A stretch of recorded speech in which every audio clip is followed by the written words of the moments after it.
Peace and love, everyone. So happy to say that we are here at Lancaster House with none other than Joseph. Joseph, please introduce yourself.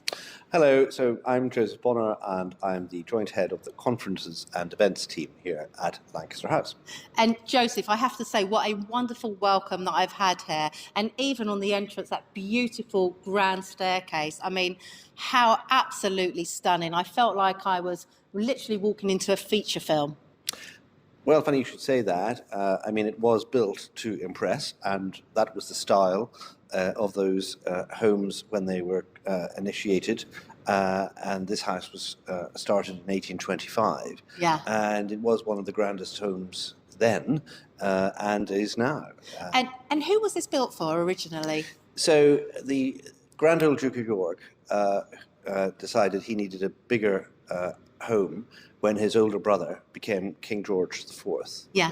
And he was allowed to upgrade, essentially, and work started and architects were chosen. But sadly, he only lived a further 2 years, so he never saw the house to be what he envisaged.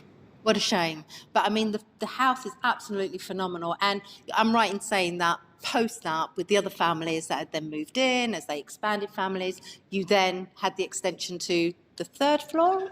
Yes, so the house was purchased by the Marquis of Stafford, right? And it became known as Stafford House, having been called York House. Yes. It's now called Lancaster House. Yes, yeah. There's another reason for that, but yes, the first Duke acquired the property, and then there was a second Duke who had more children, I think 11 in total. Yeah. And so they needed an extra level to accommodate the expanded family. Exactly. And I mean, guys, do look at the YouTube channel. We have gone around and we've looked at all the rooms that they have here. And Joseph kindly told us the history of each of those rooms. So you must explore this house. But more so than that even, come on down, speak to Joseph, come and have, if you've got an event that you want to organise, speak to Joseph, come down, because it's open for weddings and bat mitzvahs and bar mitzvahs and fashion shows and, of course, filming, which I know we're going to touch on. So we've spoken a bit about who lives here. Who would you say is the most famous person that ever came here? Well, in this very room, Queen Victoria attended with Prince Albert a performance of Frederick Chopin in this very music room. Yeah. That was in 1848. Yes. And actually, she famously remarked that she had come from her home to your palace, to the second Duchess of Sutherland, and they were good friends. I mean, Queen Victoria lived next door in Buckingham Palace, so they were neighbours. And of course, our present Queen has been here many, many times, as have all members of her family, and we have, the Prince of Wales as our neighbour on the other side. Yes, that's right. And I've seen the flags flying. We yes, did try he's in residence at the moment, so his standard is flying. So it's always a good indication to know when he's here. So we've got to be careful. Yeah, we had a lovely police escort into the venue today. So yes, I think who's the most famous person on the planet at the moment, and isn't it our own Queen Elizabeth II? Exactly.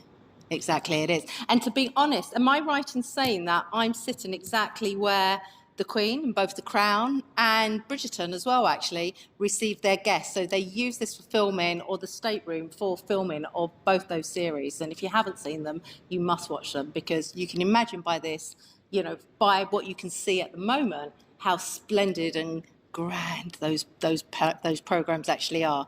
Yeah. So why is it called Lancaster House? So the Sutherlands decided to sell the house in about 1911. Yes. And then a chap called Lord Leverhulme, yes, who was from Lancaster, yes, acquired it, but asked the name to be changed. And he was one of the Lever brothers, right, founder of the company Unilever. Yep. And we make use of all their products on an everyday basis, perhaps. Yeah, basically.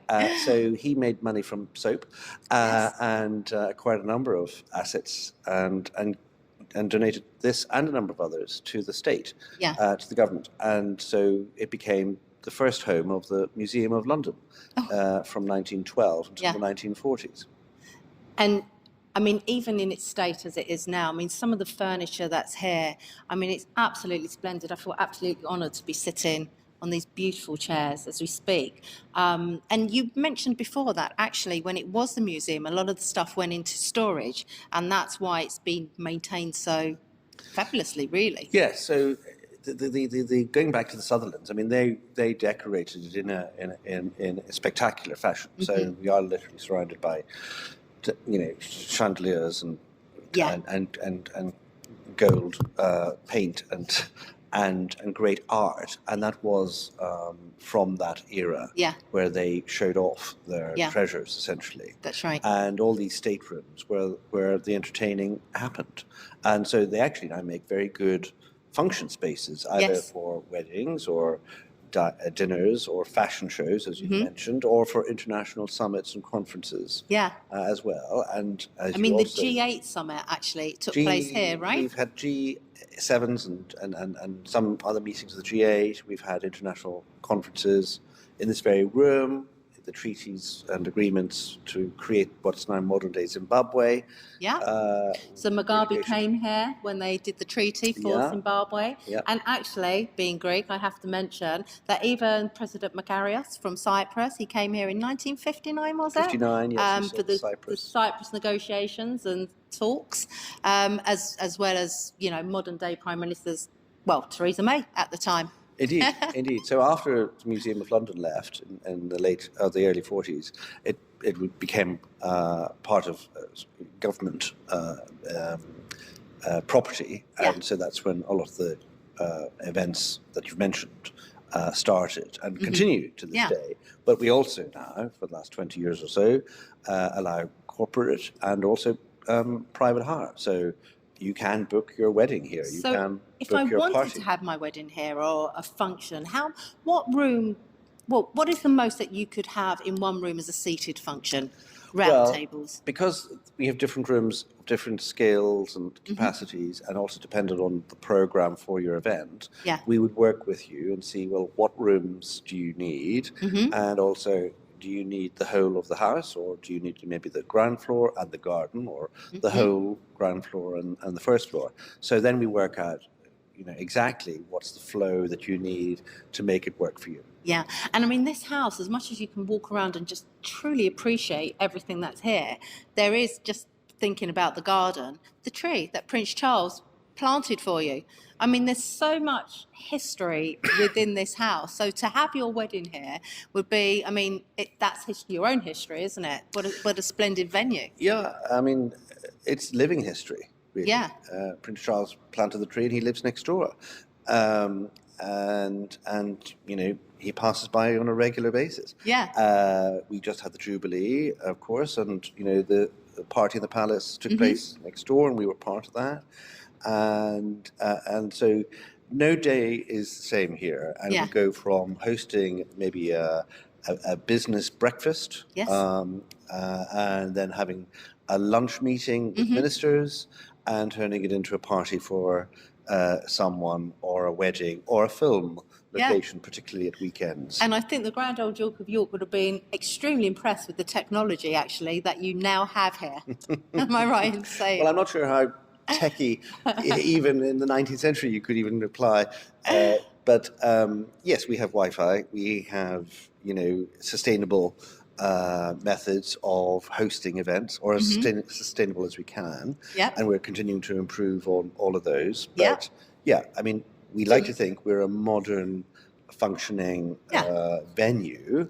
Obviously, we have decor which will suit some events and may not be totally suitable for others. But as I was telling you also, we can do backdrops, and we can install, hybrid technology to have those meetings, or fully virtual even. These have been taking place. President Zelensky zoomed into a meeting here just a few weeks ago with the Prime Minister and others. So we like to think we can be as flexible as we can, given where we are located, and also being a Grade 1 listed building. Yeah.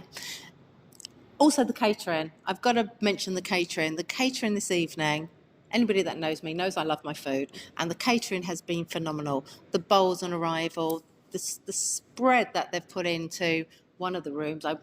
Admittedly, I've forgotten the name of the room. That was the state dining room. That was the state dining room. Makes perfect sense, right? You know, I mean, the spread that they put on is just absolutely phenomenal. And again, guys, you will see that spread on one of the YouTube videos because we're capturing everything today that's going on here. Who handled the catering this evening? So this evening we worked in partnership with Seasoned, and we have been working with them for a number of years. Yes. And they're one of our preferred suppliers. So very happy to have this evening as a showcase both for them and hopefully for us.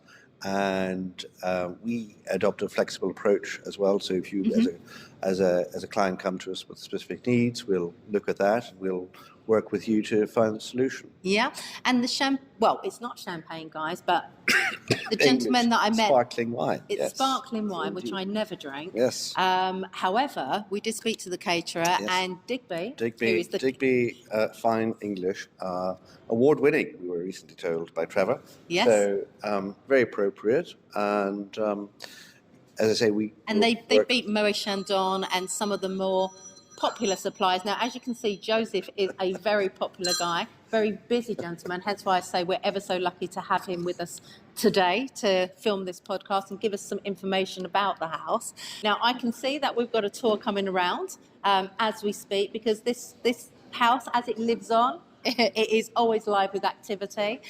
So we won't keep you much longer, but I did want to ask you, is there anything else you can tell our listeners about the space that we haven't covered? Well, I think you touched on it about, it looking familiar to you, and it does look a lot, yes, very familiar to a lot of people, because it's used as a film location for Bridgerton, The Crown, The King's Speech, and so on. And so a lot of people think, oh, I recognise that. So anytime you see what's the Colin Firth film that was filmed here? That is The King's Speech. That is The King's Speech, is it? Yeah. First time you see the interior of Buckingham Palace in a drama or on the big screen, it's probably been filmed. It's probably been filmed here, yeah. I mean, it's stunning. I feel like I'm at Buckingham Palace, I'm not going to lie. Absolutely stunning. Joseph, thank you. Thank you ever so much for your time. All that's left, I guess, is a cheers. With the Digby. Cheers to Digby, the English wines. I think the Duchess would approve. Most certainly. Now I must go and give a guided tour. Thank you so much. Peace and love, everybody. Peace and love, everyone. So as you can see, we're back again here at Lancaster House with the wonderful 2020 Club and Prestige Events magazine. But I just wanted to say, quick update, guys. Over to Joseph. So, Joanna, of course, since we spoke a few months ago, the Prince has now become His Majesty the King. Yes. And here in the Foreign, Commonwealth and Development Office, we are working at pace to prepare for the coronation on the 6th of May. Okay. And we will be working to make sure that all our foreign guests, world leaders, ministers and foreign royal families have a successful visit to the UK. Amazing. And what do you have planned? What do you have in store for the event? So we work very closely with the Palace, Buckingham Palace, to coordinate the plans that will dovetail with all the other activities, but obviously foreign representation, head of state, head of government, governors general, and others, and the foreign royal family who are families who are coming will be attending the various elements. And we would like to try and make arrangements as seamless as possible. So Lancaster House, just like it did in 1953, feature in plans. So in 2024, Lancaster House will once again be hosting events and activities around the coronation. Amazing. It's fantastic. So let me ask one question, being me. Obviously Charles, our king, is now still your neighbour. What entrance does he now come in from? Well, there are many options, and you'll not be surprised that I'm not going to tell you anything in detail. But he is our neighbour, whether he remains in Clarence House, as he is at the moment, or whether he moves next door to Buckingham Palace. Lancaster House will be just next door. Always next door. Joseph, thank you so much. It is a beautiful word, guys. Peace and love. Pleasure. Thank you. Thank you.